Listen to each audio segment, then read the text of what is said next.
स्वप्नपूर्ती Navodaya academy अंबडच्या YouTube चॅनलमध्ये पुन्हा एकदा सर्वांचं स्वागत। आणि आज अतिशय महत्त्वाच्या घटकावर आपण चर्चा करणार आहोत। नोव्हेंबर 2023 याच्यामध्ये अभ्यासक्रम बदलल्यानंतर फेज 1 मध्ये जो पेपर झाला होता त्या पेपरमधील अंकगणिताच्या 20 गणितांचं स्पष्टीकरण आपण आज घेणार आहोत।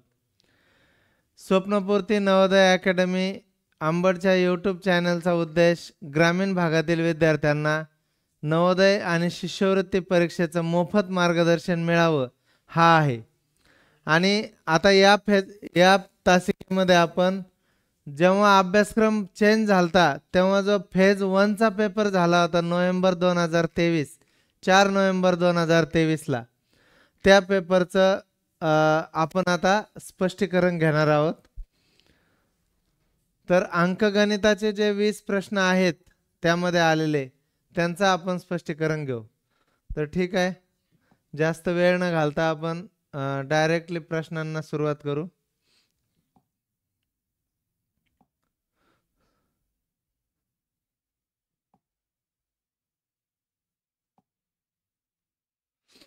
बघा 41 नंबरचा प्रश्न होता।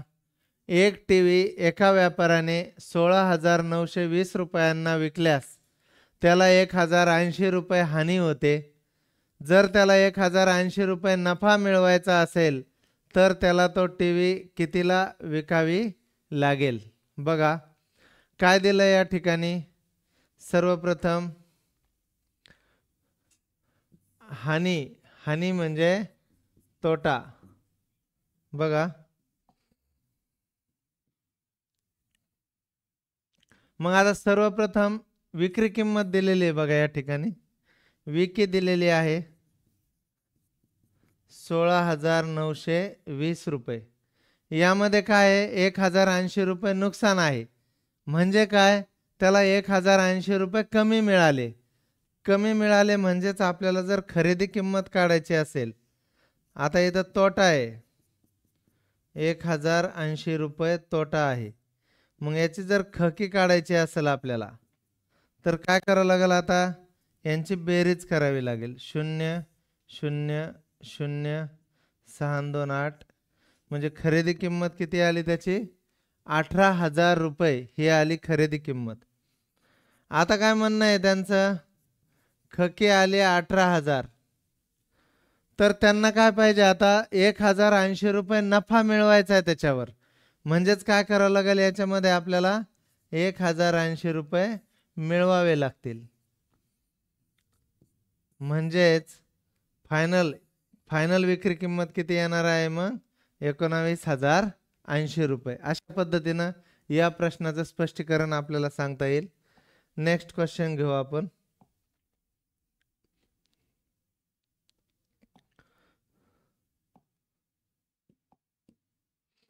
बघा यामध्ये हा भाग द्यायचा राहिलेला आहे। हा 5 सेमी आहे स्लाइड मध्ये राहिलेलं आहे ते पहा, लक्ष द्या। आता यामध्ये दिलेल्या आकृतीमध्ये छायांकित भागाचे क्षेत्रफळ काढा असा प्रश्न आपल्याला विचारलेला आहे। मग आता हा छायांकित भाग आहे वरचा सगळा आणि याचं क्षेत्रफळ काढायचं आहे। आता याच्या आकारावरून आपल्या लक्षात येईल की आता ही पण 15 ही पण 15 8 आणि 3 11 म्हणजे हे किती असणार आहे 4 हे आणि ही सुद्धा 15 म्हणजे ही आकृती चौरसाची आहे।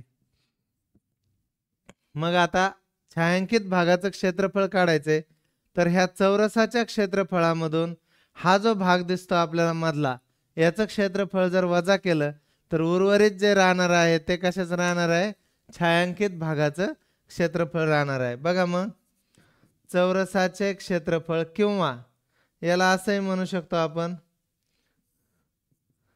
हे 5 आहे हे बाकी हे 15 हे 4 याला आपण ए नाव देऊ ह्या आकृतीला बी नाव देऊ। मग ए च्या क्षेत्रफळामधून बी चं क्षेत्रफळ वजा केलं तर आपल्याला छायांकित भागाचं क्षेत्रफळ मिळणार आहे बी चे क्षेत्रफळ।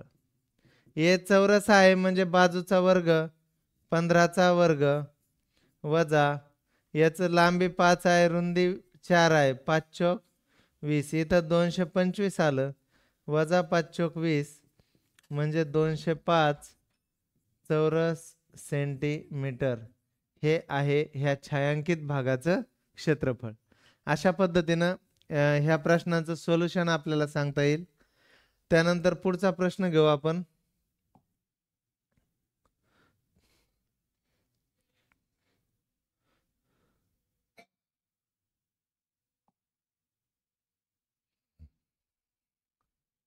एक मिनिट, काय झालं? हा, पुढचा प्रश्न घेऊ आता. 80 ते 90 मधील सर्व अभाज्य संख्यांचा गुणाकार किती असं विचारले. आता 80 ते 90 मध्ये येणाऱ्या अभाज्य संख्या म्हणजे मूळ संख्या कोणत्या कोणत्या आहेत सांगा बरं. कोणत्या आहेत?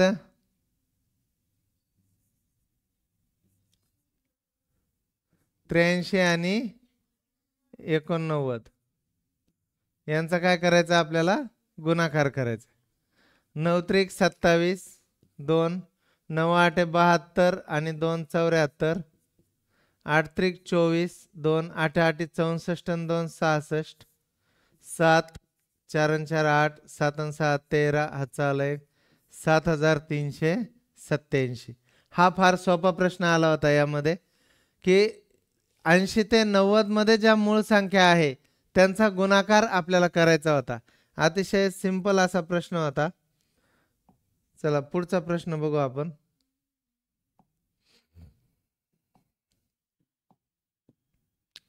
बघा, 1.3 मीटर बाजू असणारे चौरसाकृती 4 चौरसाकृती टेबल एकमेकांना जोडून आयताकृती टेबल तयार केल्यास त्या आयताकृती टेबलाची परिमिती किती?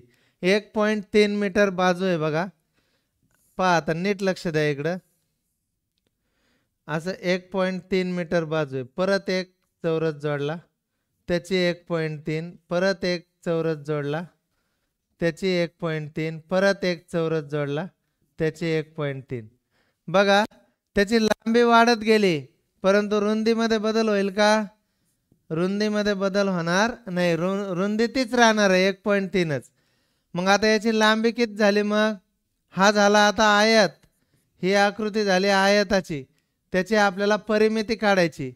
मग आयताची परिमिती शोधण्यासाठी आपल्याला लांबी माहिती असणं आवश्यक आहे. लांबी काय आहे? 1.3 गुणिले 4 13 52. 1.3 म्हणजेच 5.2 मीटर ही आली लांबी. आणि रुंदी बदललेलीच नाहीये, ती तेवढीच राहिलेली 1.3 मीटर. आयताची परिमिती 2 कंसात लांबी अधिक रुंदी असं सूत्र आहे. 2 कंसात 5.2 अधिक 1.3. बघा मग 2 गुणिले 2 आणि 3 5, 5 आणि 1 6, 6.5, बेपंचे 10, हातचा आला 1, बेसाई 12 आणि 1 13.1 स्थळानंतर. आन्सर किती आलं मग? 13.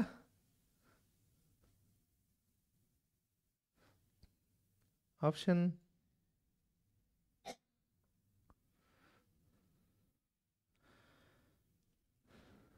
काय झालं रे?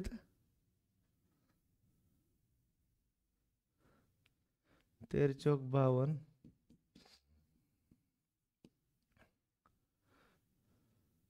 5.2 अधिक 1.3, 6.5 गुणिले 2 13 ना. चला याचे ऑप्शन या ठिकाणी थोडे रॉंग आलेले आहेत पर्याय. याचं परिमिती किती आली मग त्या टेबलाची? 13 मीटर. Next example.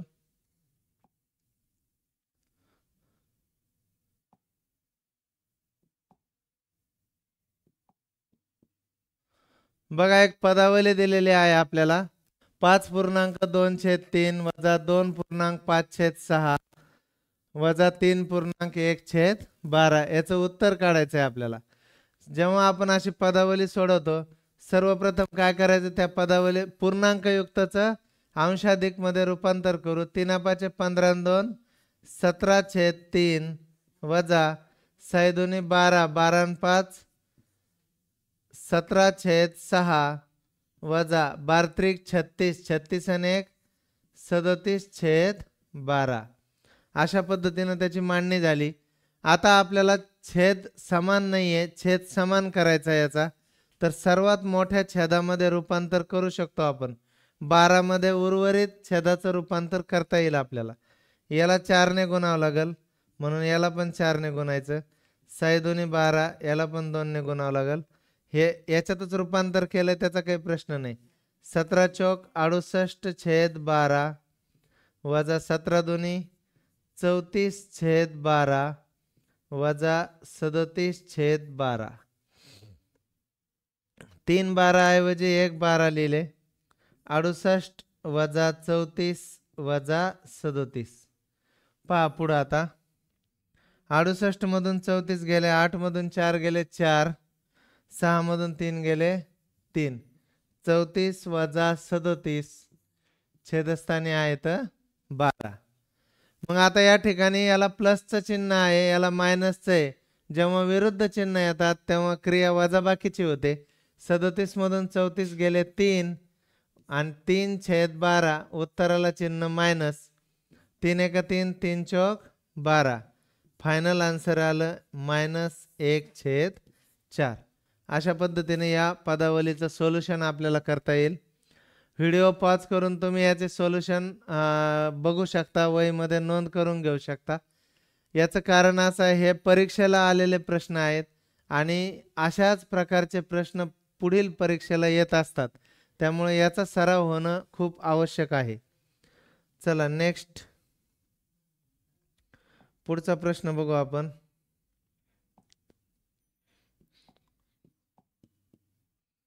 एका चौरसाचे व आयताचे क्षेत्रफळ समान आहे. जर चौरसाची प्रत्येक बाजू 42 मीटर असेल व आयताची रुंदी 28 मीटर असेल तर आयताची परिमिती किती असेल? बघा लक्ष द्या. आता या गणितापुरता विषय आहे.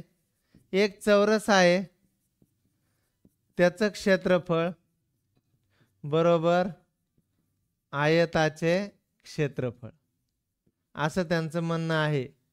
हा नियम नाही, हे फक्त ह्या गणितापुरता विषय आहे. मग चौरसाची बाजू दिली आपल्याला, त्याच्यावरून त्याचं क्षेत्रफळ काढता येईल. मग चौरसाचं क्षेत्रफळ बरोबर बाजूचा वर्ग.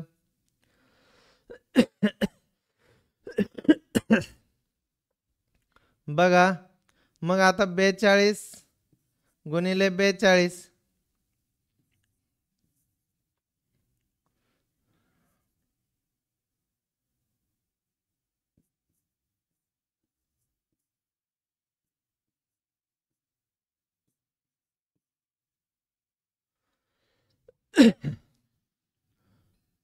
पहा आता या ठिकाणी चौरसाचं क्षेत्रफळ किती येईल बघा, 1764. तेच कोणाचं क्षेत्रफळ असणार आहे? आयताचं क्षेत्रफळ. आणि त्याची रुंदी दिली. मग आपल्याला त्याची परिमिती शोधायला सांगितली, त्याच्यासाठी लांबी शोधावं लागेल अगोदर. मग आपण आता सूत्र मांडू. आयताचे क्षेत्रफळ बरोबर लांबी गुणिले रुंदी. 1764 बरोबर लांबी गुणिले रुंदी किती आहे? 28. मग 28 गुणिले इकडे आल्यावर भागिले होतील. 1764 भागिले 28. पहा आता 7 ने भाग देऊ पहिल्यांदा. 7 चौक 28, 7 दोन्ही 14, खाली राहिले 3, 7 5 35, खाली राहिले 1, 7 दोन्ही 14, 4 सह 24, खाली राहिले 1, 4 त्रिक 12. लांबी किती आली? 63 मीटर. आणि रुंदी किती आहे? 28 मीटर. आता काढायची आपल्याला आयताची परिमिती. आयताची परिमिती बरोबर 2 कंसात लांबी अधिक रुंदी. 2 कंसात 63 अधिक 28 2 गुणिले 8 आणि 3 11 हातचा आला 1 6 आणि 3 9 बे 1 बे बे 9 18 फायनल आन्सर किती आलं मग 182 मीटर. अशा पद्धतीचे प्रश्न असतात. काही जास्त अवघड नसतं. आपण जर नियमितपणे सराव केलेला असेल तर हे परीक्षेला आलेले प्रश्न आहेत. याच धर्तीवर आपला पेपर सुद्धा याच्यानंतरचा येत असतो. चला पुढचा प्रश्न.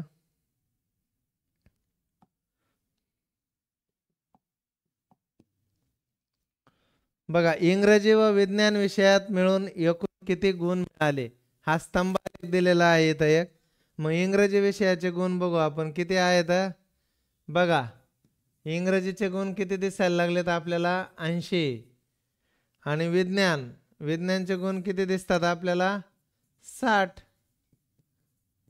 विज्ञानचे 60 दोन्ही मिळून किती झाले मग 140. असं अतिशय साधं आणि सोपं गणित होतं. जे नव्याने 2 घटक आलेले आहेत कोणाचे प्रकार आणि डाटा ॲनालिसिस त्याच्यात आपल्याला पैकीच्या पैकी मार्क मिळणार आहेत. फार सोपे असे प्रश्न त्याच्यावर येत असतात. चला नेक्स्ट.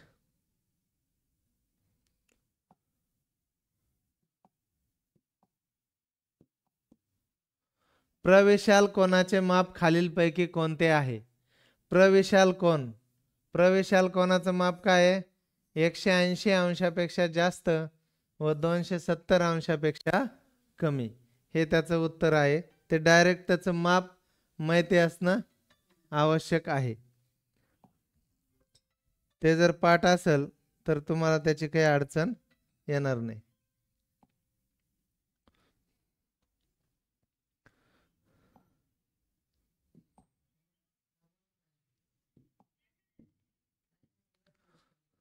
बघा, 7/13 ला 25/26 मधून वजा केल्यास काय मिळेल.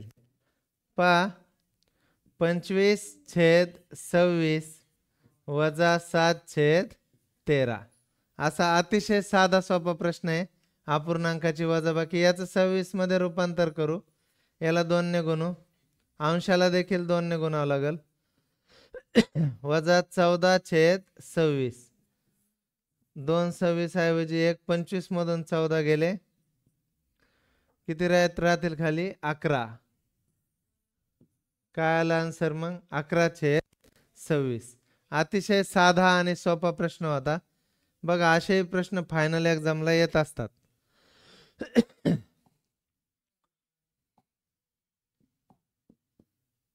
बघा, एका विक्रेत्याने काही लिंबे 5 रुपयाला 7 रुपयाला 5 लिंबे याप्रमाणे खरेदी केले व 3.5 रुपयाला 2 लिंबे याप्रमाणे विकले असता अशा प्रकारे 100 लिंबे विकल्यानंतर किती लाभ किंवा हानी होईल. म्हणजे नफा किंवा तोटा काढायचा आहे आपल्याला. पहा, आता या ठिकाणी काय दिलंय.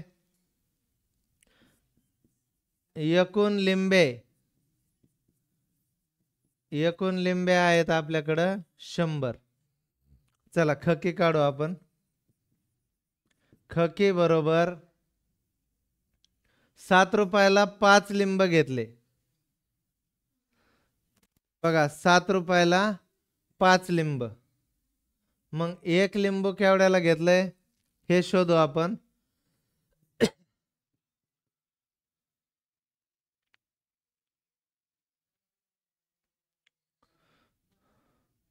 पाच 1 5 राहील 2.0 5 चौक 20 1.40 रुपये.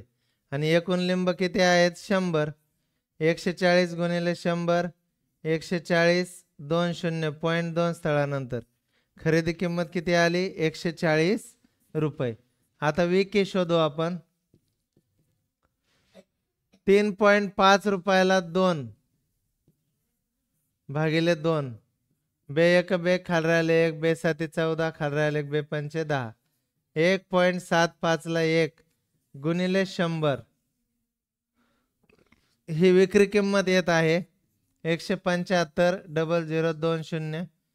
विकी किती आली 175. खरेदी आली 140. मग आता 175 मधून 140 वजा केले म्हणजेच आपल्याला काय मिळणार आहे, 35 रुपये लाभ मिळणार आहे. 35 रुपये लाभ. पर्याय क्रमांक बी हे त्याचं उत्तर आहे. चला पुढचा प्रश्न घेऊ आपण.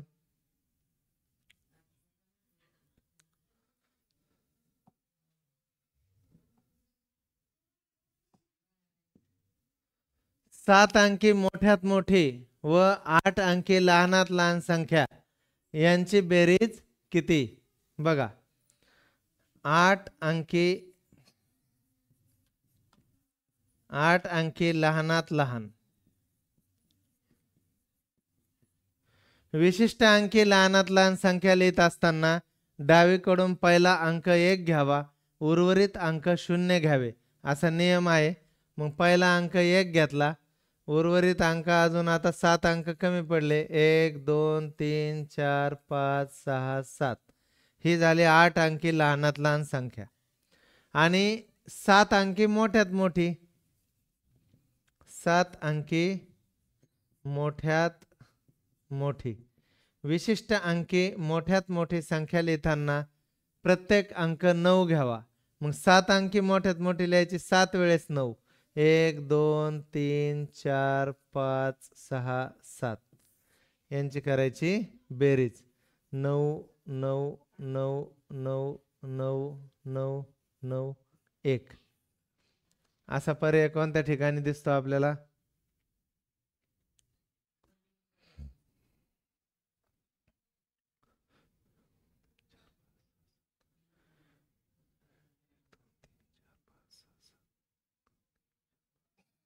इथे एक राहायला लिहायचा, पर्याय क्रमांक बी.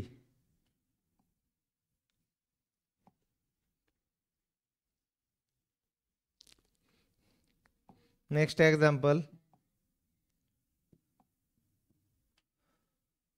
बघा. याचा आपल्याला दशांश अपूर्णांकात रूपांतर करून त्याची बेरीज करायची आपल्याला.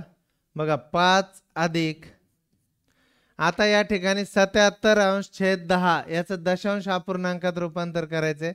हा शून्य काढला, पॉईंट 1 ने इकडे सरकला, 7.7 अधिक, हा शून्य काढला, पॉईंट इथं सरकला, 0.7 अधिक, 3 शून्य कटले, पॉईंट 3 ने डावीकडे सरकला, 0.077 अशा याची आपल्याला आता बेरीज करायची. तर बघा आता याची बेरीज करत असताना 5 लिहिले, खाली आता दशांश नाही म्हणून दशांश द्यायचा, समोर एक शून्य द्यायचा, दशांश खाली दशांश, इकडं 7.7, दशांश खाली दशांश, 0.7, परत दशांश खाली दशांश, 0.077, इथं काही नाही म्हणजे 0, इथं काही नाही म्हणजे 0. यांची करायची आपल्याला बेरीज. 7 7 7 आणि 7 14, हातचा आला 1, 7 आणि 5 12 आणि 1 13.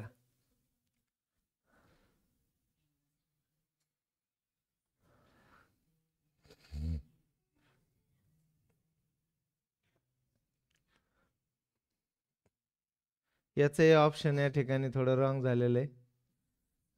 13.477 ही या अपूर्णांकाची बेरीज येणार आहे.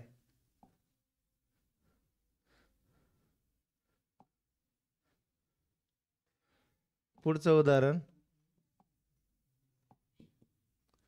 सर्वात लहान विषम मूळ संख्या व सर्वात मोठी 2 अंकी मूळ संख्या यांची बेरीज किती? बघा सर्वात लहान विषम मूळ, सर्वात लहान विषम मूळ संख्या, सर्वात लहान सममूळ संख्या असते 2, सर्वात लहान विषम मूळ संख्या कोणती येणार आहे? 3. आणि सर्वात मोठी 2 अंकी मूळ संख्या, सर्वात मोठी 2 अंकी मूळ संख्या कोणती आहे? 97. यांची बेरीज किती येईल मग? 100. हे आहे त्याचं उत्तर.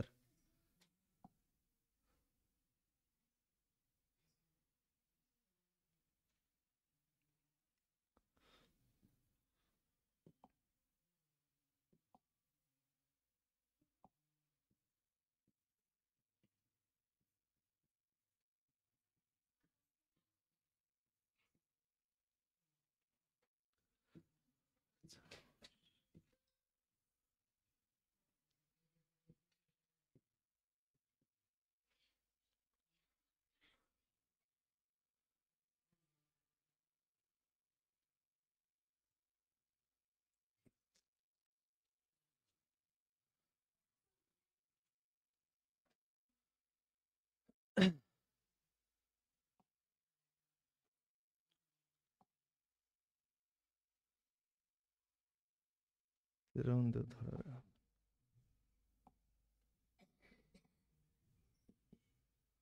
बघा या ठिकाणी एक प्रश्न आहे, या आकृतीतील कोणाचा प्रकार कोणता? अशा प्रकारचा जो कोण आहे कोणता असणार आहे? हा विशाल कोण. हे फार सोपा प्रश्न होता.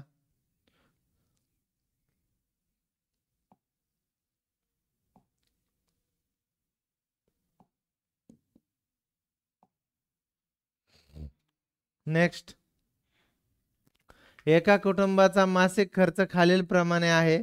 खाण्याचा खर्च 9,378 रुपये, शिक्षण 3,780, वाहतूक 2,817 आणि विविध खर्च 4,388. तर या परिवाराचा एकूण मासिक खर्च जवळच्या हजारात लिहा. अगोदर टोटल खर्च किती झाला ते पाहू आपण. बघा 9,378 अधिक 3,780 अधिक 2,817 अधिक 4,388 यांची बेरीज करू. 8 आणि 7 15 आणि 8 23, हातचे आले 2, 7 आणि 2 9 आणि 8 17 आणि 1 18, 18 आणि 8 26, हातचे आले 2, 3 आणि 2 5 आणि 7 12, 12 आणि 8 20 आणि 3 23, हातचे आले 2, 9 आणि 2 11 आणि 3 14 आणि 2 16 आणि 4 20, 20,363. आता 20,363 हे 21,000च्या जवळ असतील का 20,000च्या जवळ असतील? तर हे 20,000च्या जवळ असतील. इथं 300 ऐवजी 500च्या पुढची संख्या असती तर ते 21,000चे तिथं गेले असते. म्हणजे या प्रश्नाचं उत्तर आहे पर्याय क्रमांक सी. नेक्स्ट,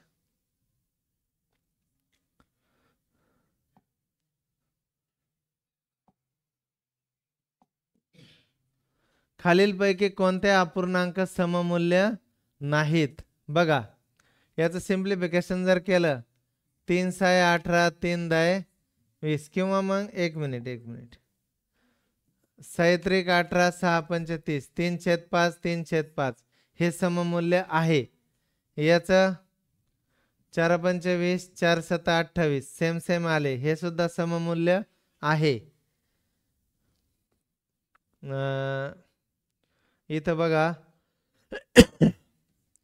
3 2 6 3 3 9 याचं होतच नाहीये सिम्प्लिफिकेशन. 9 1 9 9 2 18 1/2 आलं. 36 1 36 36 2 72 हा सुद्धा सममूल्य आहे. म्हणजे पर्याय क्रमांक सी वर जे अपूर्णांक आहेत ते सममूल्य नाही.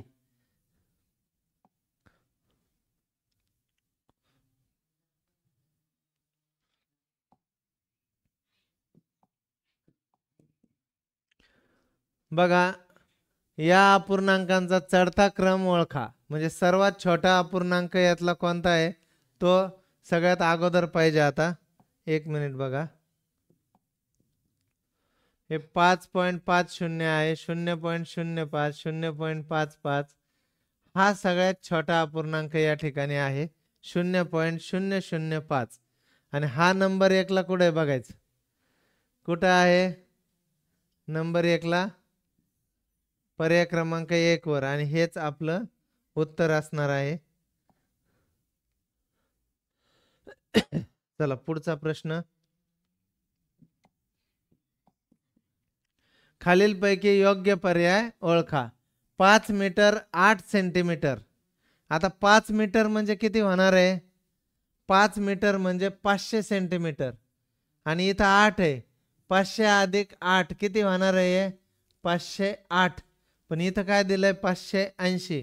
हे ऑप्शन काय असणार आहे मग? चुकीचं असणार आहे. त्यानंतर 7 मीटर 55 सेंटीमीटर.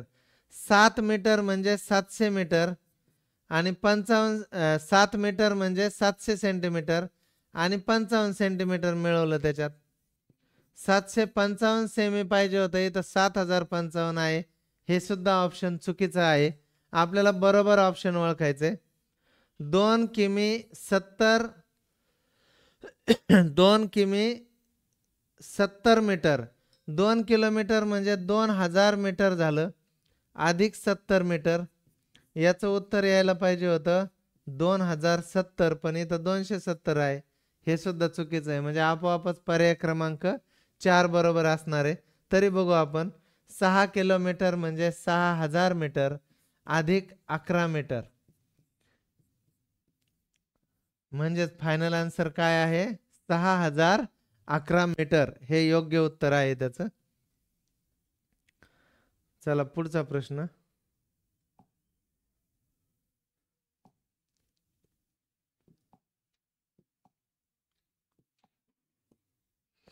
तीन घंटा अनुक्रमे 9, 12 आणि 15 मिनिटांच्या अंतराने वाजतात. त्या सकाळी 8 वाजता एकत्र वाजतात, तर त्यानंतर त्या एकत्रितपणे केव्हा वाजतील? असा प्रश्न आहे. असा घंटा, सिग्नल असे प्रश्न जेव्हा येतात तेव्हा त्याचा लसावी काढायचा असतो आपल्याला. 9, 12 आणि 15 याचा लसावी काढू. पहिल्यांदा तिन्हीला कशाने भाग जातो ते बघू आपण. 3 त्रिक 9, 3 चौक 12, 3 पाचे 15. आता भाग जाणं बंद झालं, मग लसावी किती यायला लागला बघा. 3 गुणिले 3 गुणिले 4 गुणिले 5. 3 त्रिक 9 गुणिले 5 चौक 20. 20 9 180. हे तिन्ही पण मिनिटे आहेत. आलेलं उत्तर सुद्धा काय असतं मग? मिनिटे. आलेलं उत्तर सुद्धा वर जे एकक असतं तेच त्या लसावीला एकक आपल्याला द्यावं लागतं. मग 180 मिनिटे. मग याचं तासात रूपांतर जर केलं आपण तर किती व्हायला लागलं? 3 तास. म्हणजे 3 तासानंतर वाजणार आहे एकत्रितपणे. मग सुरुवातीला केव्हा वाजले? सुरुवातीला 8 वाजता. त्यामध्ये 3 तास मिळवले. 8 आणि 3 11. म्हणजे त्यानंतर केव्हा वाजणार आहे मग ते? सकाळी 11 वाजता.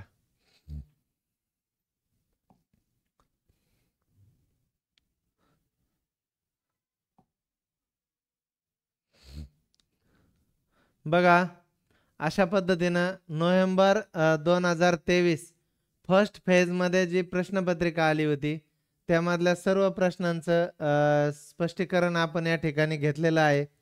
याच्यानंतरच्या तासिकेमध्ये जानेवारी 2024 मध्ये जी प्रश्नपत्रिका आली होती त्यामधल्या अंकगणित या विषयाचं स्पष्टीकरण घेण्यात येईल. स्वप्नपूर्ती नवोदय अकॅडमीचा उद्देश ग्रामीण भागातील विद्यार्थ्यांना नवोदयचं आणि स्कॉलरशिप परीक्षेचं मोफत मार्गदर्शन मिळावं हा आहे. त्याकरिता सर्वांनी वारंवार चॅनल बघत राहा. त्यामध्ये तुम्हाला सविस्तरपणे नवोदय आणि शिष्यवृत्ती विषयीचं मार्गदर्शन मिळणार आहे. धन्यवाद.